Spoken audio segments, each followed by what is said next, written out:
Good morning, ladies and gentlemen. It's a great privilege to be speaking to you here today. I'd like to thank Watts for inviting me here to attend this important conference. As I say, it's a privilege to be speaking to you. I'd like to be able to say it was a pleasure, but frankly I don't regard it as a pleasure to be here today because I fear that this conference could really turn out to be an inquest on the terminal division of Sri Lanka, which, in my view, is already well on the way. Just a few brief words as to why I, as an Englishman, should be standing here today and talking to you.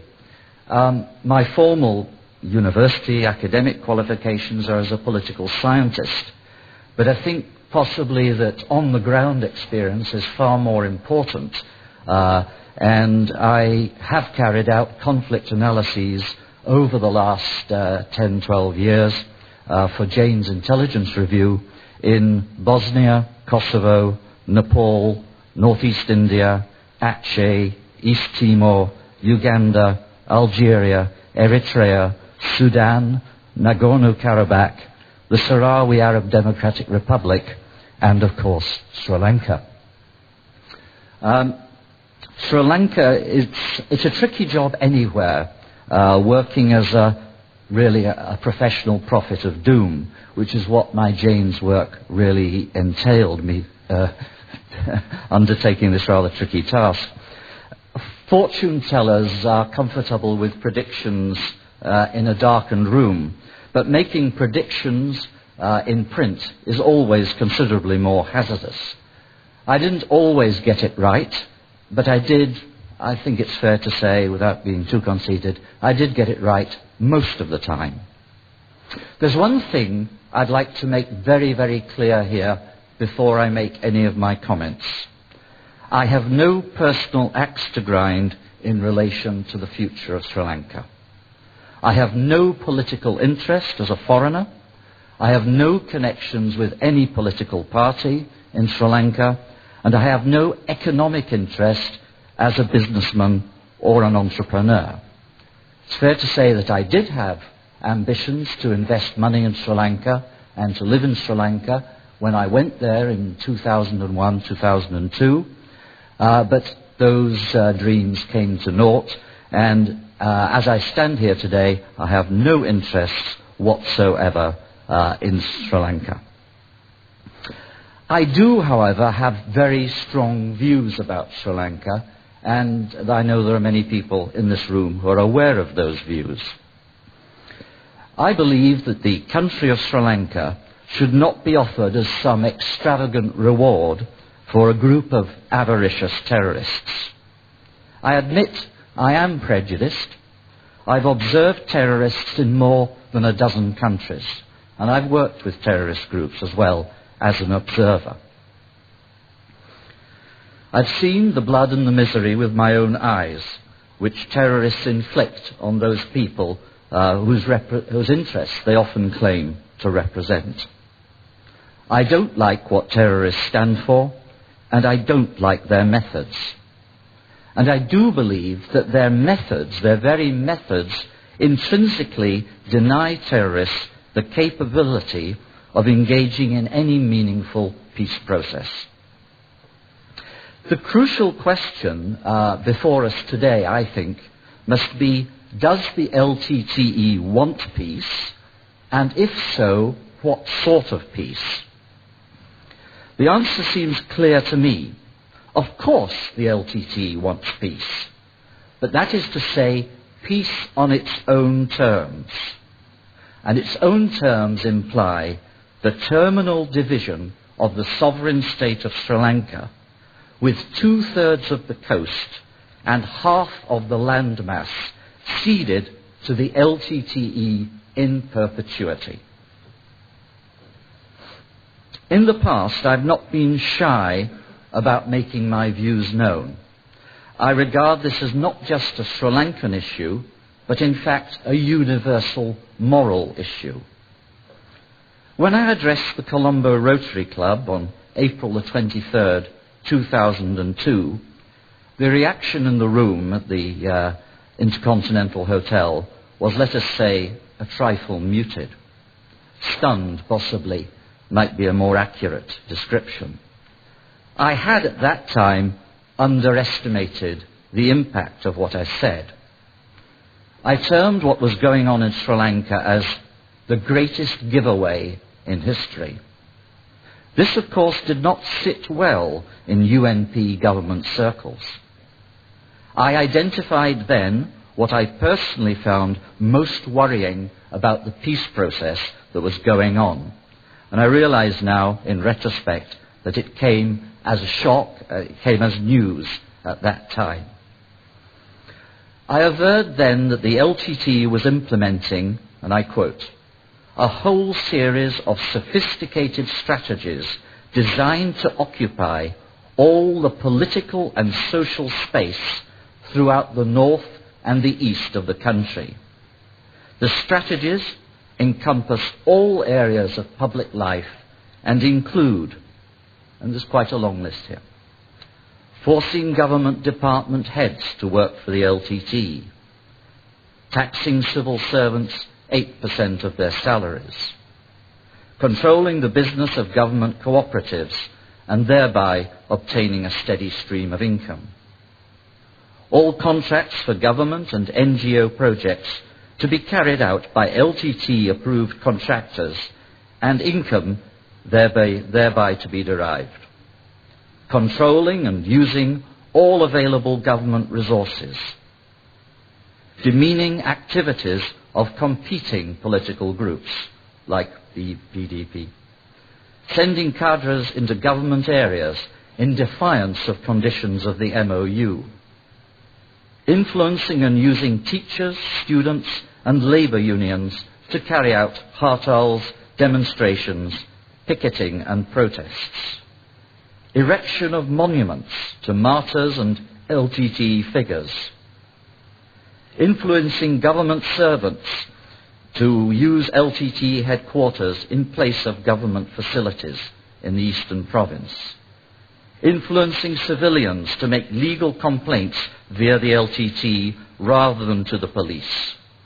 Organising mass Tamil awakening rallies known as Pongu Tamils. Classes on Elam in schools. Edicts on dress code for women, instructing them to dress in traditional clothes. Restrictions on businesses involved in the private tutoring of school children. And the creation of a general psychosis of fear in areas coveted by the LTTE to be included in the state of Tamil Elam. A state of this psychosis of fear to be brought about by enforced conscription of youth into the LTTE, general coercion and extortion of funds from traders, especially in the Muslim community. I said at that time, in addition to the undermining of government control and authority, the enhancement of LTTE military capability is being undertaken through the reconstruction of defences, accelerated recruitment, reinforcement of command posts and radio rooms with concrete allowed into LTTE areas under the MOU, smuggling of arms and ammunition, building up of arms and ammunition stockpiles in government areas, movement of heavy mortars and machine guns into the east, an increased level of training, intensified reconnaissance on army, special task force and police locations, and the reorganization of LTTE cadres into regiments. Military cadres are moving into government-held areas under the conditions created by the MOU and undertaking their missions with little impediment. When I said all this 28 months ago in Colombo, large numbers of people thought I was paranoid. Some thought I was quite mad. Others, like Prime Minister Wickremesinghe, who proceeded to set his goons on me, thought I was dangerous. As the PM described me, I was an enemy of the peace process. Wickremesinghe, instead of occupying himself with the real enemies of Sri Lanka, set up a Prime Ministerial Security Division at Temple Trees to put the enemies of the peace process under special surveillance.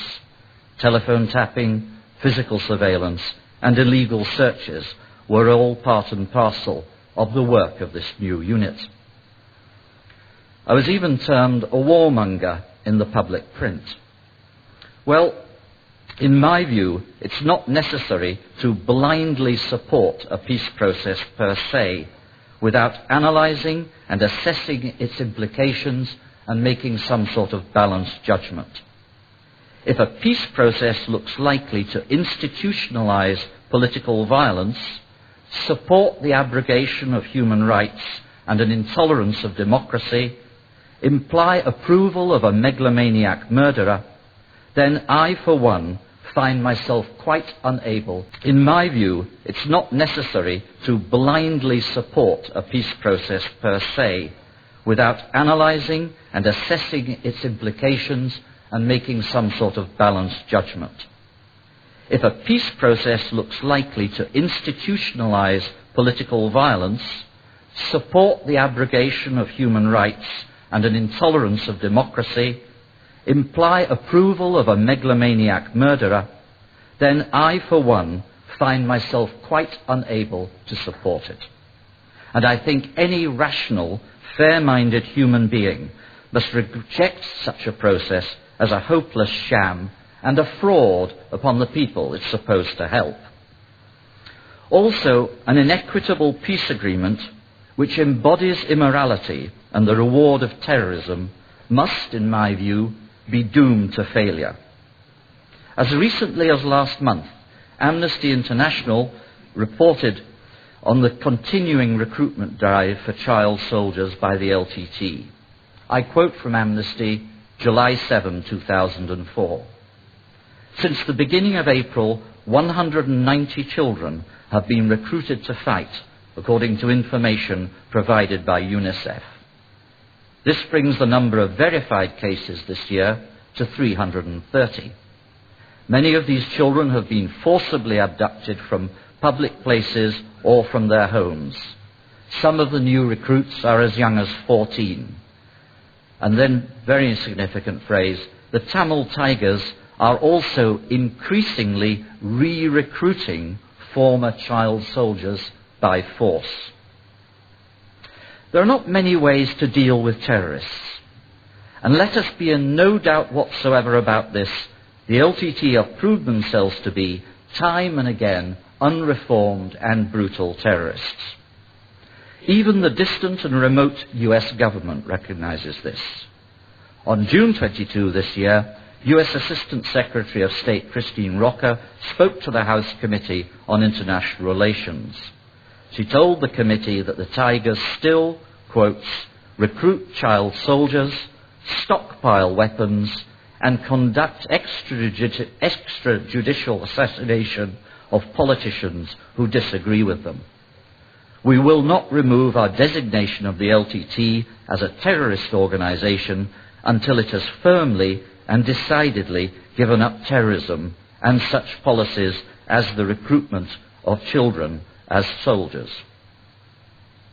Remember that the LTTE are the people who actually brought suicide bombing as a tactic to this world, and we've heard in great and fascinating detail from Dr. Chalk on this in his excellent address before. Let's just go over a few of the things which the LTTE have been responsible. They've been responsible for the deaths of thousands of people in Sri Lanka. From the sacred Bow Tree massacre in Anuradhapura on May 14, 1985, in which 146 innocents died, to the central bank bombing of January the 31st, 1996, which saw 96 dead and more than 400 people injured. And then there was the Dehivala train bombs in the same year, in July, with more than 70 people dead. These are just 3 horrific incidents among the 50 devastating attacks which have seen the deaths of more than 260 suicide bombers. For the LTTE, no target is too sacred, and indeed a hallmark of their activities has been the ingenious range and pretty comprehensive range of targets. Trains, buses, Colombo Airport and Harbour, international five-star hotels, the financial district, fuel tanks and electrical supplies, Army headquarters, Air Force headquarters, the sacred Bo Tree, and even the Dalada Maligawa temple in Kandy. These are the people for whom political assassination is a way of life. There's just a random sample of the unfortunate who suffered at the hands of the LTTE. May 21, 1991, Indian Prime Minister Rajiv Gandhi. May the 1st, 1993, President Ranasinghe Premadasa. October the 24th, 1994, presidential candidate Gamini Dissanayaka. July 29, 1999, leading Tamil politician Neelan Tirachelvan. And on June the 7th, 2000, Minister C.V. Gunaratne. And as if to prove they still represent a powerful, a potent assassination force, even during a peace process, there was the unsuccessful attempt to kill Douglas Devananda in Colombo last month, in which 4 people died at Kolopitya police station. A state has limited options when dealing with terrorists. It can talk to them and sue for peace.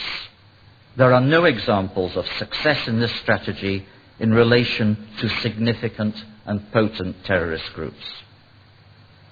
It can adopt a midway approach, alternately talking peace and fighting the terrorists. This has effectively been the Sri Lanka strategy. Under this strategy, the terrorist goals remain firmly fixed, while those of the state tend to become diffused. The third option is to pursue the terrorists remorselessly and kill them in large numbers before they kill you. This implies 100% commitment physically and mentally. This course of action implies the use of special forces, extrajudicial execution, and significant loss of human rights for the period in which it is employed. And during this time, intelligence is the key. There was a glimmer of hope for this strategy 3 years ago through the activities of the Long Range Patrol Group. This was the first really effective initiative of the Sri Lankan army for many years. Disgracefully, the group was betrayed in its safe house on January 2, 2002, its agents compromised, and the operation willfully deserted by the Wickremesinghe government. As a result, a whole intelligence network and a most effective organization was brought down from within. In most countries, treason trials would have followed. This strategy has been used successfully by the British in Northern Ireland, by the Omanis and Bahrainis, by the Indonesians, and to a lesser extent by the Indians in the fractious northeast states.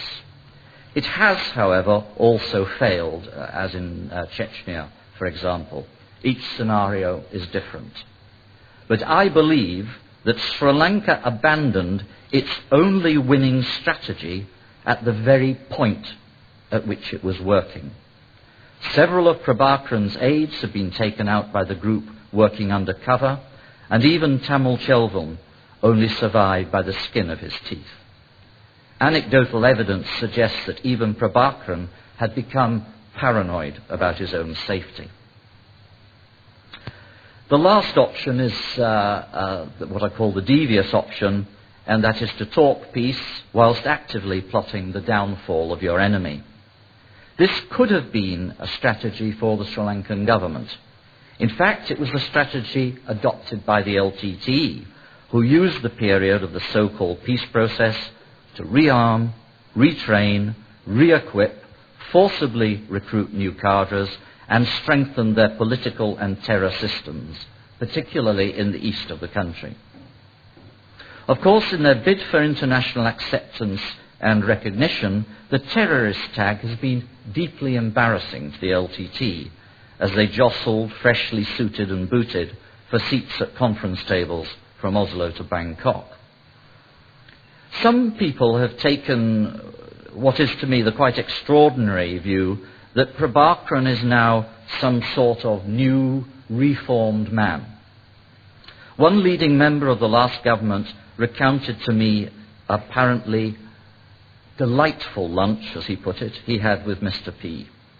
Apparently all Mr. P talked about was his family life, his son, and fervent hopes for his academic success. He even smiled a lot, to the amazement of his enrapt listeners. Those UNP people came away totally charmed. Of course, Mr. P makes very few public appearances. I suspect he finds the forced performances of geniality he is obliged to make in support of the peace strategy to be, well, a very great strain for him. We had a brief chance to look at Prabhakaran during his famous press conference.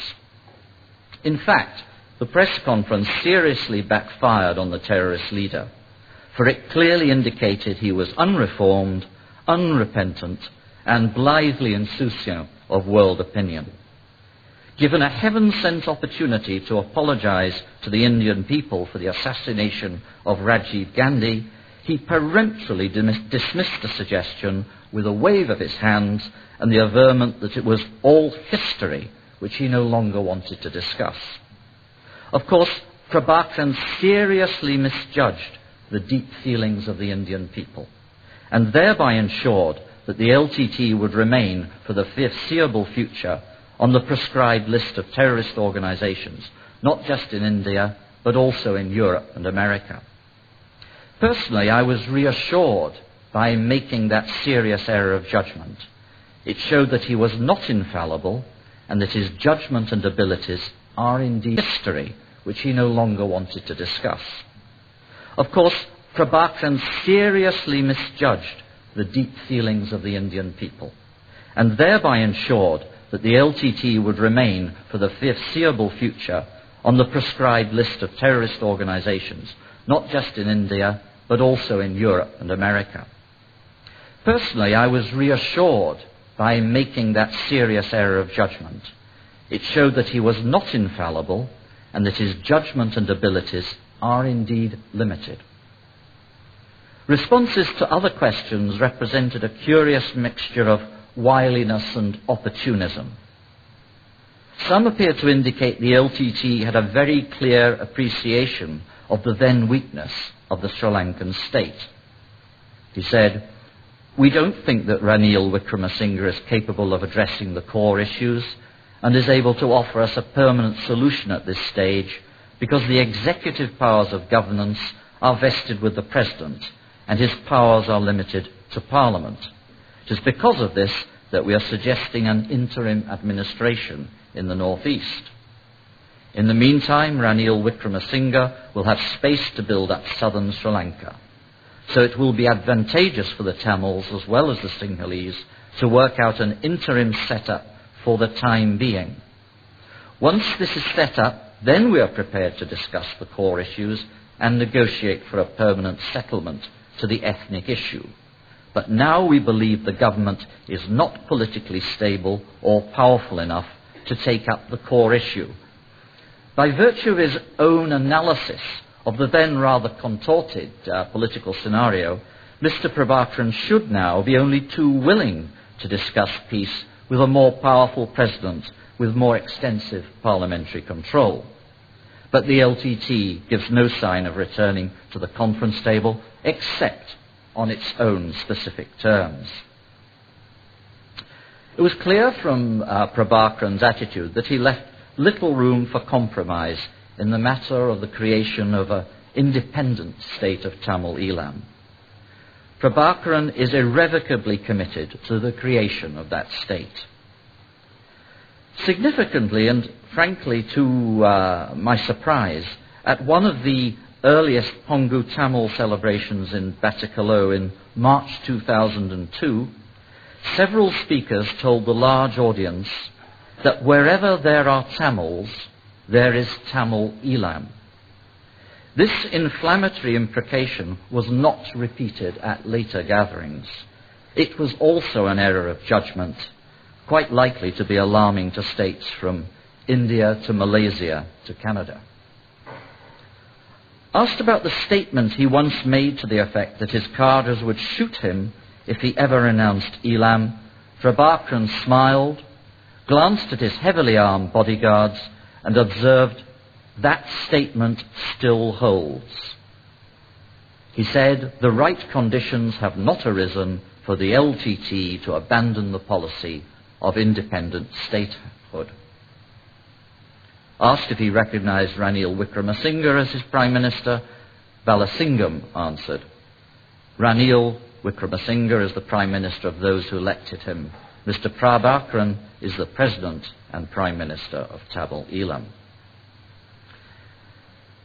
It appears to me, in short, that Prabhakaran and the LTTE have not adjusted their demands one iota since those they made at the failed Thimphu talks with the J.R. Jayawardena government way back in 1985.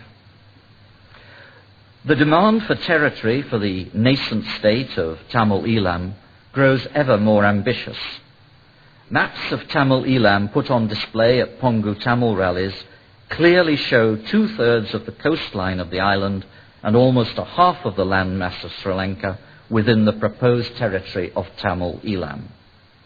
Such a division would deny the central state, or the Sinhalese state if you could choose to call it that, but the central government would be denied access to some of the best agricultural land and fishing grounds, as well as the best tourist beaches. Not to mention potential assets in the form of offshore oil and mineral resources, which will be available to Sri Lanka under the Extended Economic Zone. Loss of the hill country, of course, would imply the additional loss of most of the lucrative tea estates. Just over 2 years ago, I said, there would seem to be little doubt that the state of Sri Lanka is headed for early division between a Sinhalese state in the south and the west and the state of Tamil Eelam in the north and the east. This division will likely be de facto rather than de jure. The Sinhalese are exhausted mentally and economically by almost 20 years of war, and there is now a widespread sense of resignation about the future, albeit with the implication of their own nation-state being much reduced in physical size and financial resources. And so I believe it will come to pass.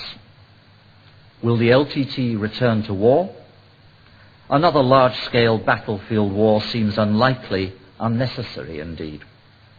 The LTTE has effectively occupied all the social and political space in the north and east of Sri Lanka. It has gained much ground during the time of the peace junket, while the government in Colombo has given in on almost all points whenever it seemed necessary to save a doomed process. The state of Tamil Eelam, in many respects, is now in operation. It has set up its border crossing points, its passes, papers, duties and taxes, its police, civil administration, banking and political infrastructure. Even a powerful radio station, obligingly supplied by the Norwegians, has been allowed by the government. I see no reason whatsoever to revise my assessment made 28 months ago, back in 2004. In so many ways, the de facto division of Sri Lanka has already been achieved. The writ of the government in Colombo hardly exists in the north and the east. It is not my brief here to discuss the strategies necessary for the state to reimpose its control over the north and east of Sri Lanka and secure the Sri Lankan state's territorial control over the north and east of Sri Lanka and secure the Sri Lankan state's territorial sovereign integrity. I believe it could be done, but it would represent the most enormous commitment by all those who believe Sri Lanka deserves to survive as a unified state. I do believe there's a danger which is little discussed.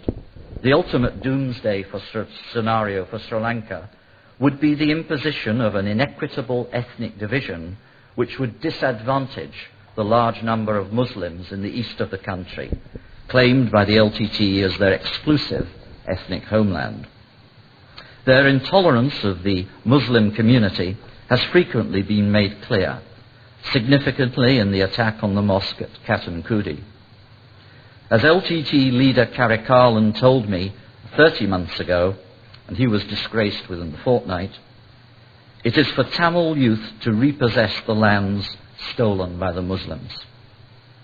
Al-Qaeda operatives have visited Sri Lanka and travelled to the east of the country. For the moment, Sri Lanka is low on the list of concerns for a revolutionary organization fighting a war on many fronts, from Baghdad to Palestine, the US to Europe. However, make no mistake about it. If Muslims are physically threatened in the east of Sri Lanka, then Al-Qaeda operatives will secure the safety and well-being of their Muslim brothers.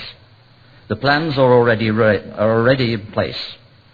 And at that point, the LTTE will find themselves for once more than evenly matched against an enemy which will be contemptuous of their limited nationalism and will be ultimately even more ruthless. Al-Qaeda might be the only organization in the world that could take down the LTTE. That would be the final battle for supremacy in Sri Lanka, which I trust we shall never witness, and that would be the worst possible outcome for the failed politics of appeasement. Meantime, significant evidence has emerged that the LTTE has been actively cooperating with other international terror organizations. I've previously published my findings in regards to the links with the Maoists of Nepal, whose military strategies, if not their ideals, appear to be drawn significantly from the LTTE. The work of Rohan Gunaratne, an expert on Asian terror groups and a Sri Lankan himself, who works at Singapore's Centre for the Study of Terrorism and Political Violence, his work will be well known to most people here. Gunaratne avers that Asian intelligence agencies had reported before the US attacks of 9/11 that the LTTE were involved in training the Moro Islamic Liberation Front and the Abu Sayyaf group, two groups very, very close to Al-Qaeda. In May of this year, the LTTE's chief procurement officer visited Afghanistan from his base in Thailand, and as the peace process has dragged on, Western and intelligence and law enforcement agencies have taken a rather relaxed view of LTTE activities. That may soon come to an end. Gunaratne believes it is only a matter of time before Al-Qaeda fully targets India, probably with the support of its affiliates there on the ground. I hope this short paper has established three things. One, the LTTE and its leader Prabhakaran remain unreformed terrorists operating internationally. Two, the period of talking peace has been used to rearm, regroup, and prepare for another outbreak of war if that should prove necessary. And three, there can be no future apart from buying time in continuing to parley peace with committed terrorists who are totally uninterested in compromise.